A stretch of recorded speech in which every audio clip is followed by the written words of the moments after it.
Salut, j'aimerais vous montrer une carabine que j'étais en train de faire une finition. C'est une carabine que je me suis procurée surtout pour la chasse au chevreuil. Elle peut faire très bien pour l'orignal. D'ailleurs, dans les pays scandinaves, c'est le calibre qui est le plus utilisé. C'est une 9.3 par 57. Ça équivaut peut-être à, on pourrait dire, une 30-06 308, sauf que le boulet ne fait pas le même travail dans la viande. D'ailleurs, le boulet, regardez, ben ici, ça c'est une 30-30. Voyez-vous au côté d'une 30-30, le boulet est beaucoup plus gros. C'est pas une balle qui est rapide, mais ça fait un gros trou. Puis ça a beaucoup de perforations dans les tissus. Voyez-vous, là, je suis à la veille de me préparer à en reloader, faire des tests. Puis, voyez-vous, l'année de cette carabine-là, ben, regardez en première main, métal, regardez, 60 ans, là, regardez. Ça a tiré à peu près une boîte de balles. Aucun nettoyage à date. Je l'ai démanchée, elle est telle qu'elle. Regardez l'état du canon de ça. L'intérieur, ça brille, les rainures, tout est propre. Puis, on voit ici la marque et l'année. Pas ça, on va voir comme il faut, là. Un petit... Vous voyez bien ici. C'est une Husqvarna. On voit bien. L'année, on le voit, 1943. Ça n'a pas beaucoup de recul. Ça a à peu près un peu plus le recul d'une 30-30, sauf, je pourrais dire, la différence. Une 30-30, ça a à peu près, il me semble, une force de frappe de quoi, 1800 pieds-livres ou 1900. Tandis que ça a une force de frappe avec ce boulet-là, 250 grains, tout près de 3000 pieds-livres de frappe. Mais c'est pas une balle qui fait un dégât. Ça fait un gros trou propre, puis pas tellement d'onde de choc. C'est surtout l'idéal pour chasser en forêt. Je pourrais dire dans les érablières où on peut voir 350 pieds, même s'il y a des petites branches, c'est un boulet qui est stable parce que ça roule peut-être 2003-2004 avec du 250 grains. Fait que là, c'est ça. Comme si je reviens à l'huile, je sais pas, j'ai pas expliqué comment je me suis pris. Quand j'ai commencé, c'est décaper la crosse. Mon frère, il est spécialiste là-dedans. Il m'a donné les recettes de produits que ça prenait. Fait que là, je la traite après avoir décapé la crosse. Bien sûr, pas oublier, j'ai posé un pad de caoutchouc. Celui, l'original, c'était en plastique dur. Fait que, étant donné qu'elle était au bois vif, j'ai pu faire fitter 100%. Puis j'en ai même profité. J'ai coupé la crosse, je lui ai enlevé 3/8 de pouce pour être à l'aise, à l'épaule, plus quand je mets mon doigt sur la gâchette. Là. Puis ben, c'est ça. Pour poser le pad, c'est pas compliqué. Une idée, regardez comment ça dépasse. Là. Voyez-vous? Fait que faut le rapetisser de tout ça. Fait que c'est pas évident. Quand on pose un pad sur une crosse neuve, c'est pas évident de le fitter sans toucher au vernis, tandis que là, j'en ai profité. J'ai pu un petit peu toucher au bois, mais j'ai le minimum possible pour garder la teinte. Fait que là, c'est ça. Fait que là, je me prépare à... Elle n'est pas encore finie. Je vais encore y donner 7, 8, 10 couches, tant qu'il va rester, parce que là, on le voit peut-être pas, mais les grains du bois, il y a des petites lignes à des places à fermer. Fait que l'idée, je vais filmer même d'ailleurs quand je procède à étendre l'huile dessus. Que je reviens avec ça. C'est vrai. J'ai oublié de mentionner, l'huile que je prends, là, c'est un mélange que mon frère il fait. C'est de la térébenthine mélangée avec de l'huile de lin.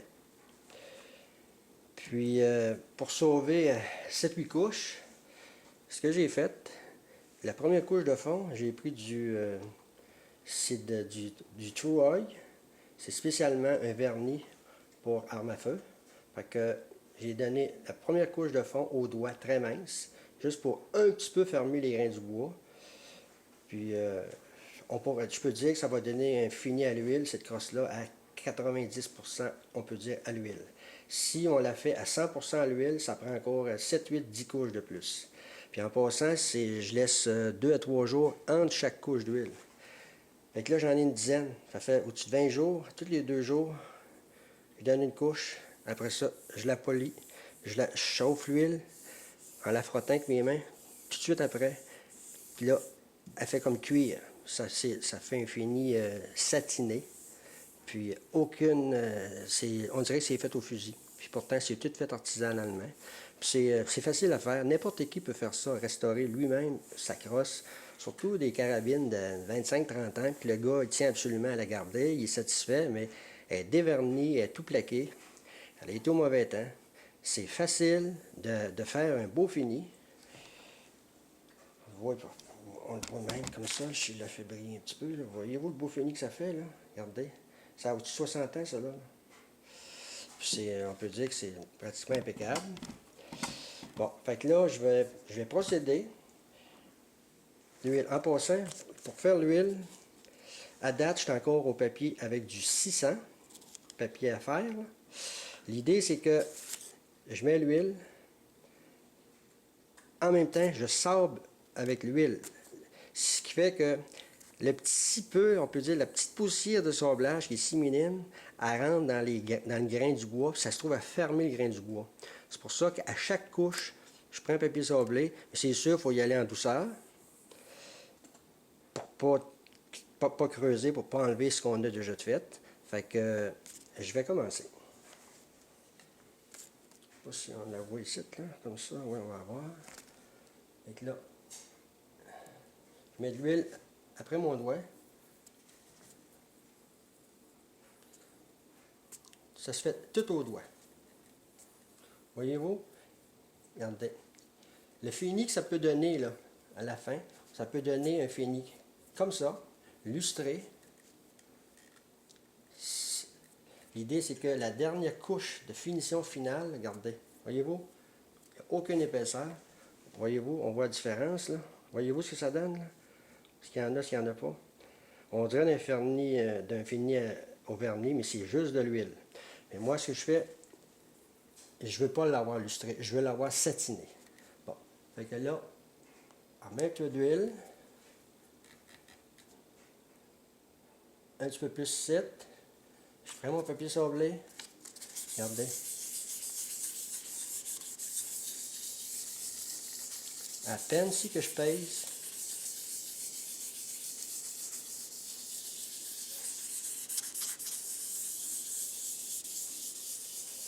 C'est ça qui fait que ça ferme le grain du bois.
Puis après ça, vers la fin, mais qu'il reste 3-4 couches, je vais prendre ça c'est du 600, je prends du papier du 1000, puis vers la fin, je finis avec du 1000.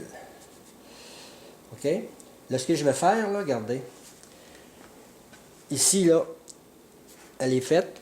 Tout ce que je fais, là, je ne la ferai pas au complet, juste pour vous montrer, là. Regardez l'étape suivante, là. Voyez-vous, l'huile, elle fait juste un petit séchage. Ce que je fais, je prends ma main comme ça. Regardez, ok, regardez, je frotte comme ça. Voyez-vous? Regardez, je frotte ça full, jusqu'à temps que ça vienne chaud.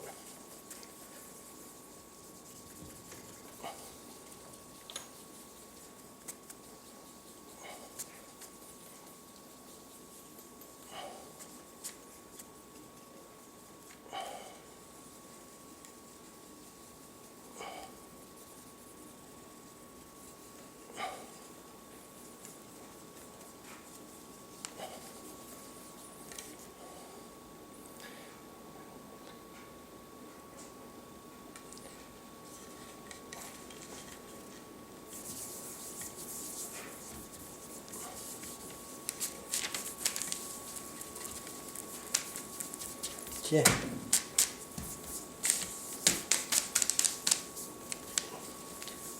Comme ça. Voyez-vous, ça fait semi-satiné.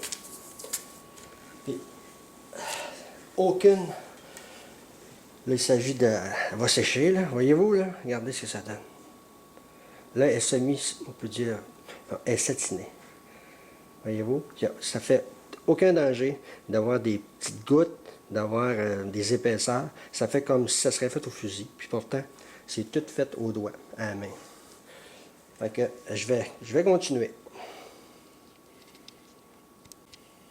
J'ai oublié de dire aussi, quand on pose un pad arrière, puis qu'on coupe la crosse, là, si, comme je vous ai dit, elle a été coupée de 3/8 de pouce, ce que je fais, ben, ce que mon frère il fait, là, puis j'ai pris son conseil, il prend du throw oil comme ça, puis on en met 2-3 couches, faire imbiber ça bien comme il faut, puis avant qu'elle sèche, on pose le pad, on visse le pad là, puis après ça, on fait le fitage avec une sableuse à strap, puis ça fait impeccable. On dirait que c'est, regardez, t'as rien. Tu passes le doigt, là, tu sens rien. Puis même avec le vernis, l'huile, ça vient comme faire le fitage final. C'est vraiment comme si ce serait fait à même. Fait que là, c'est vrai que je continue. Fait qu'on va fermer ça. Ah, je voulais montrer quelque chose. L'intérieur du canon, je ne sais pas si on est capable de filmer ça, pour vous montrer les rainures. C'est propre là-dedans, ça brille comme un sous neuf. Elle m'est arrivée comme ça. On va essayer ça, de filmer ça, voilà.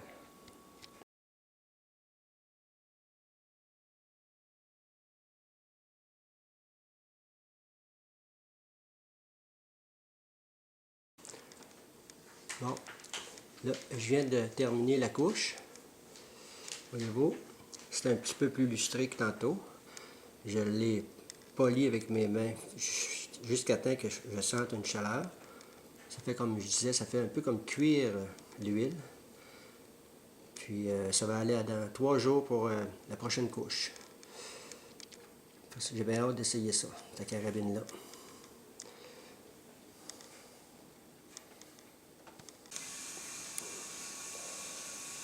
Tiens, là mon frère il vient d'arriver avec ses 2 carabines. Ils sont complètement terminés. Les 2 premières du bord. Il y a une 9.3 par 62. Celle-là. Ça, c'est sa 9.3 par 57 qui est terminée. Comme je vous disais, c'est des carabines de 1943. Regardez, on s'est rendu impeccable. Ça, c'est la mienne que je suis en train de faire.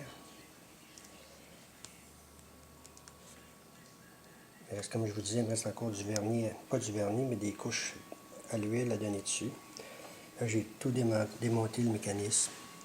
Je vais travailler le trigger. En ce moment, c'est un trigger qui doit avoir 2 phases. Je vais y enlever la première phase que vous voyez là. Je vais éliminer ça. Ce que je fais, je garde l'original. Je me suis refait venir une détente. C'est elle que je vais travailler au niveau d'ici, puis au niveau de ces 2 morceaux-là. C'est ce qui fait la détente, là. Les 2 morceaux qu'on voit ici, là, c'est ces 2-là. Je vais jouer un petit peu avec les angles.